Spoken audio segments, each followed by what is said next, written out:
Alright, here we are back with a week 15 predictions video. I'm going to be doing solo this week. We do have a few things to go over. Normal stuff. If you're interested in being in a predictions video, make sure you're messaging one of the commissioners. That's myself. Jason, I'm the Bears user. Dean, he's the Packers user. Dwayne, he's the Cowboys user. CJ, he's the Seahawks. Um, Adrian, he's the Ravens. And Efly, he's the Bills. Also, if you believe that someone is cheating or not playing fairly or something like that, um, make sure you're messaging one of these before mentioned users as well, so that we can get that handled and get that taken care of and the appropriate action for it. What I will say is you need proof. If you say that they did it and they say that they didn't, we can't do anything for you. Like, we need proof to be able to show that. Um, Make sure you're re-signing your players. Every year we have this issue. Someone's talking about, oh, I'm not going to get a chance to re-sign my guys. You have 17 weeks of the season to re-sign people. Like Saban put it in the chat just a second ago. Re-sign your players like now, so that we can get this off season and get into our finale of a season, which I know we're all excited for. First, we got this playoff push to get to. I know a lot of people are involved in this. There's going to be some people that don't get tickets to the party. So let's It'll be really interesting for sure. Make sure you're streaming all your games. They're supposed to be streamed. That should be all games of the week and all the divisional games. Those are supposed to be streamed by the road team. If the road team can't stream, if your Wi-Fi is plugged into McDonald's, or if you have bad internet or something along those lines, you can ask the home team to do it. And what I will say is we want the game streamed. One thing that makes the league interesting, I think, is that we've constantly got games going on. It's also why I don't pick divisional games as games of the week. There's a game this week, for instance. The Bills are playing the Jets, I think, which is probably the best game of the week. But divisional games are going to be streamed anyway. You see what I'm saying? So we want as many games being streamed as we can. Try to get them in. If you can't, make sure you're messaging a commission just to let us know and let us know why. I'm not going to make you play through bad internet. Um, Schedule your games ahead of time. I'm tired of people not getting on the app or not messaging their opponent until like the day of advance, which is an issue. Even if you can't play on a certain day, make sure you're messaging your opponent and letting them know, hey, I'm free tomorrow, so and so this time, or at least a rough estimate. That'll make myself and the other commission team, as well as the person you're playing, feel a lot better. Um, don't give up on your season if you have already been knocked out of the playoffs. There's still lots of XP to get for your players, and more than anything, there's nothing quite like playing spoiler, knocking somebody out who's about to make the playoffs in the last week of the season or 2 weeks before the end and stuff like that. It makes a difference, and it's really entertaining, honestly. I may be in a situation like that myself here in a little bit. I played the Pats week 17, so I know that. Not that he's going to miss the playoffs, but he's a good user. Anyway, off topic. We're going to do a normal predictions video. We're going to go through the predictions. I may take a brief look at the playoff race. It's still a little wonky with 3 weeks left. It's a lot that could happen. And then we're going to go over the players of the week and players awards, and so on and so forth. Let's get into it. We're going to start with the weekly awards. Justin Fields, Offensive Player of the Week for the NFC, 17 of 21, 370, 5 touchdowns. No picks, very on point with his passing. Also had 37 yards rushing. Did give up the ball and a fumble, though. NFC Defensive Player of the Week, Dylan Moses, was everywhere with 5 tackles, 2 picks, a fumble recovery, and a touchdown. So a good game for Jimmy there. I think his first name is Quinn. Quinn Ewers, the QB for the Raiders. 18 of 23, 294, and 5 passing touchdowns. So a good game for him. And he's a real young player. I think he's like 20 or something like that. And AFC Defensive Player of the Week, Terrell Lewis, the outside linebacker for the Jets, with 8 tackles and 3 sacks. Let's look at the yearly awards. Jamie Newman leads the MVP race, followed by Camden Andrews and Puka Williams. The Coach of the Year, Jimmy looks like he's leading it, followed by the Jay Parker Pats user. AFC Offensive Player of the Year, Jamie Newman, followed by Elijah Moore and Camden Andrews. Defensive Player of the Year, Khalil Mullings, Denzel Ward, and Adonis House. Bengals sweep right there. Wow. Offensive Rookie of the Year, Jace McClellan. That's the backup running back, I believe, for the Bengals. And then Andrew Madison, QB for the Jags. And then Tony Baskerville, I believe he's a wide receiver for the Colts. Defensive Rookie of the Year, Tobias Ridley for the Texans. Arsenio Faulkner for the Steelers, he's a 68 overall. Wow. I'm really interested to know what his position is. And Isaac Triplett for the Browns. We'll go look at that in a second. Faulkner. For the Offensive Player of the Year for the NFC, Kylan Hill leads the way, followed by Tony Pollard and J.K. Dobbins. NFC awards are always heavily dominated by running backs. I see a bunch of them in here. Looks like 4 QBs and 6 running backs. Defensive Player of the Year, Quavaris Crouch, the stud of a middle linebacker for the Eagles. He leads that defense. He's got a ton of picks in the year, like 13 or something like that. Myles Garrett, first year with a new team for the Lions. The team is sucking, but he is playing very well at the moment. Followed by Lorenzo Carter for the Giants. Offensive Rookie of the Year, Jalil Ramsey, Jermichael Stork, the #1 overall pick, and Roosevelt Isaac. Defensive Rookie of the Year, Keyshawn Abbott leads the way, followed by 2 Bears, Xavier Eubanks and Corey Murray. Before we get into these predictions, I am just really curious. You don't see players that overall generally that high into these award races. I mean, they usually got more XP by this point, is what I'm saying. Let's see here.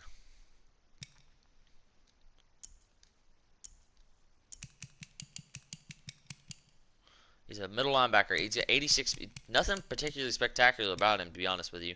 86 speed's okay. 81 acceleration. 24 years old, 68 overall.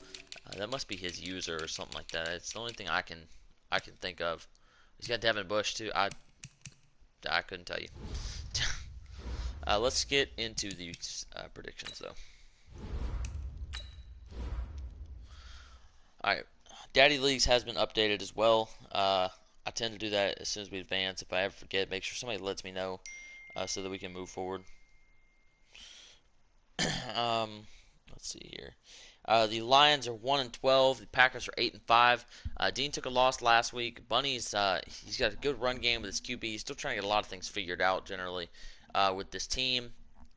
Needs help on the back end, especially with his stopping the pass, which is what Dean does pretty well generally. So I'm gonna stick with the Packers here to get a good victory. It was close last time. I think it'll be a little farther out this time.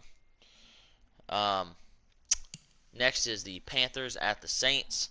The Panthers are 6-7. Saints are 5-8. This game doesn't mean much other than just talking shit. Division rival. These two played earlier this year, and Saints won 27-20. He's a good user. He beat me. I'm gonna stick with the Saints here at home. Take the victory. Real close game. 27-20 is pretty accurate. So I'm gonna stick with 27-20. Wouldn't it be something? Same score, 2 games in a row. Next we got the Bills and the Jets. Bills are 9-4. Jets are 11-2. I was gonna pick the Bills to win this game. I've been telling myself for weeks, but then Jermichael Jackson got hurt last week, and I think that there's a huge dent into Buffalo's offensive mindset. And for that reason, I'm gonna take the Jets to win the game at home.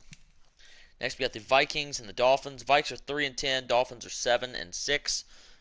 Took a tough loss last week. His playoff situation is going to be damper. He definitely needs the Jets to beat the Bills, and then he's going to have to keep winning. I think he's going to do that. He's got a good running team, a strong defense. So I'm going to take the Dolphins to win this game. Next, we got the Seahawks and Cowboys. Seahawks are 5-8. Cowboys are 6-7. Should be a decent game. I think at least for the first half. I think that Dwayne's not going to be able to keep up with CJ offensively. So I'm going to take the Seahawks to win this game by a few scores. Colts and Ravens. We're all praying for Chap right now. He's got some personal issues going on with that, and we hope all that gets worked out. May not be able to play this game. If he does, I'd assume he wins. Both these teams are 6-7. Playoffs all but eliminated this week. It'd be mathematically eliminated. I think that 2 is playing a lot better this year than he normally does. His goal, obviously, at this point, I would say to try to get 8-8 or 9-7, even finish the year positive. But I'm going to take the Ravens to win this game. Next, we have one of our games of the week. Wasn't a whole bunch of stellar matchups. One really good game, and there's a couple that could be really interesting. This is an interesting one, though. We have the 7-6 Steelers, the 9-4 Falcons. Steelers on their last leg of a playoff push. Definitely have to win here.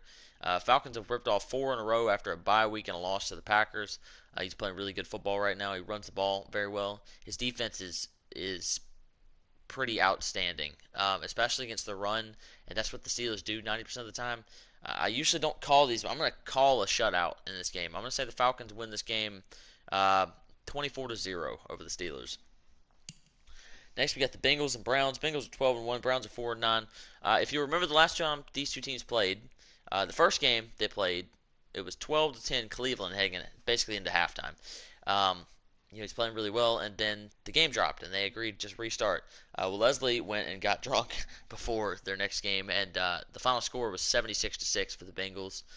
So if you look at that score, you probably think it's going to be another blowout. It will definitely be a lot closer than a 70-point win. I'm still going to take the Bengals to win the game, but I think 14 is a pretty reasonable estimate.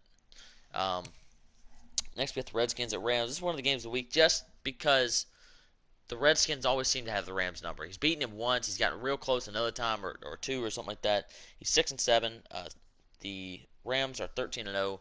I know Jimmy wants to keep winning. Definitely, I feel like a revenge game for him. He always likes to beat this team. I know he had a year, his second year in the league or whatever. He was like 14-2, and this is one of his losses. Still one of the best games I've ever watched in the league. Um, I think he's going to get it done here. His offense looks a lot better. Every game he moves forward. His defense is just ridiculous. Maybe the best in the league.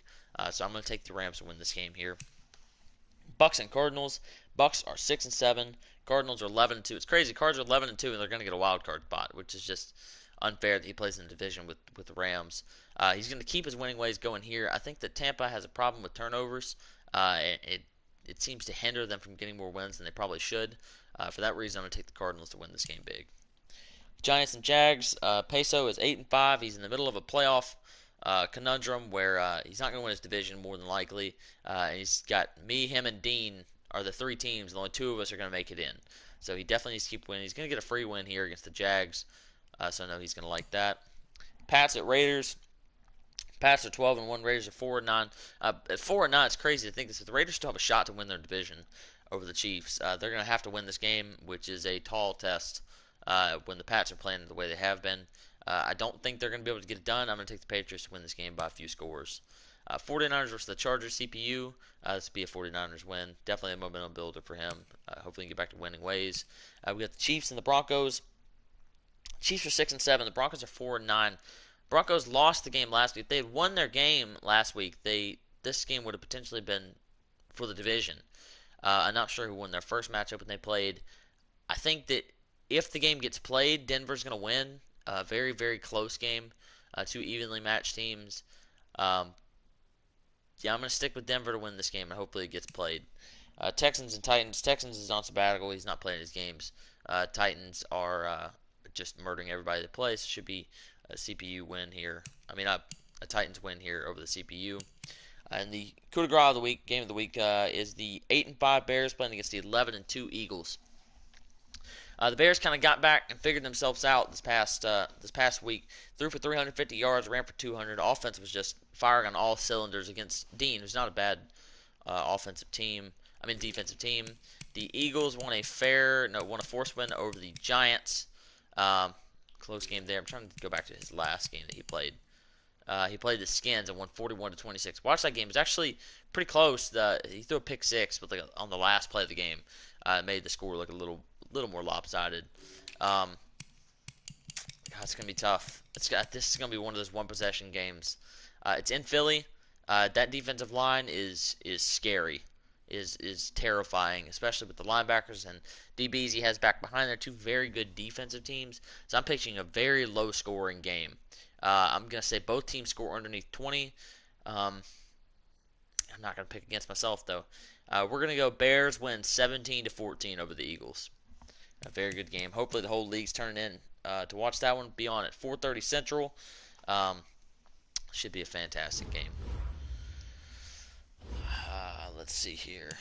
We'll look briefly at the stats, just if anybody's interested in those. Not the yearly stats. I'm going to go over those week 17 probably, but the player stats. Passing looks like Jacob Eason leads the way for the Pats. It's got I was going to say the most completions, but it's actually not. There's a lot of completions by other teams. But he's leading passing yards.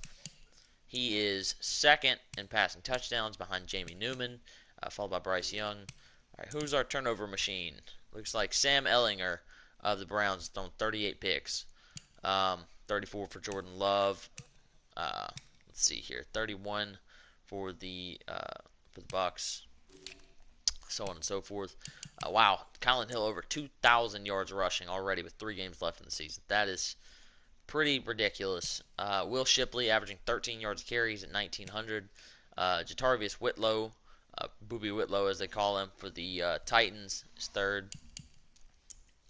Rushing touchdowns, Tony Pollard leads the way with 19, followed by 18 from Whitlow and Puka Williams. Who's our fumble machine?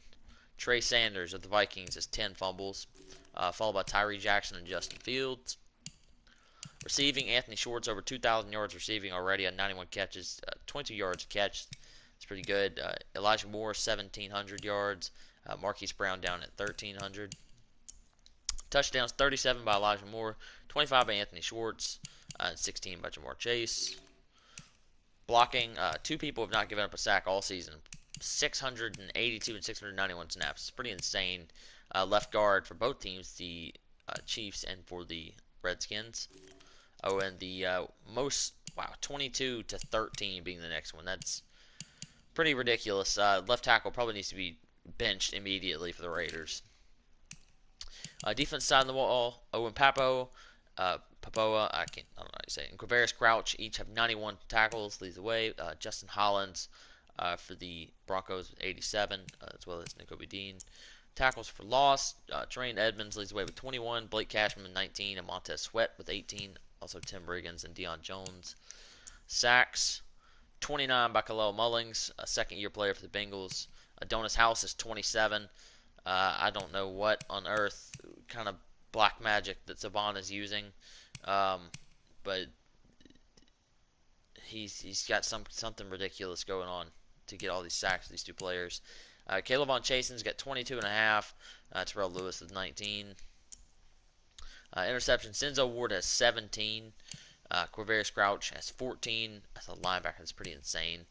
Followed by rookie Keyshawn Abbott with 11 and Juan Thornhill with 11. Ashari Crosswell also has 10. Let's see. Forced fumbles. 8 by Keanu Neal leads the way. 6 by Owen Papoa. Safeties. Nobody with more than 1. Touchdowns.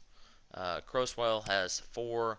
Darion Kendrick and Quavaris Crouch each have 3. That's probably going to be it. Look briefly at these 2, just why not? Is there any kicker perfect on the year? There's a few. Nobody with more than 13 kicks, though, for the Saints and for the Broncos. Let's see, kick returning here. Wow, usually you don't see 2 by one person unless the name's Tariq Cohen, but LaRon Sheldon, rookie for the Bucks with 2 already. Tyreek Hill with 1, Jalen Adams with 1, Lonnie Boone with 1, and Alexander Tracy with 1. And punt returning. See here, 2 by Jermar Jefferson for the Ravens, also pretty impressive. 1 by Tyreek Hill and 1 by Kylan Hill. So good stuff there. That's going to do it for the predictions video. Hope everybody enjoyed. Make sure you're getting your games played, and everybody have a good day.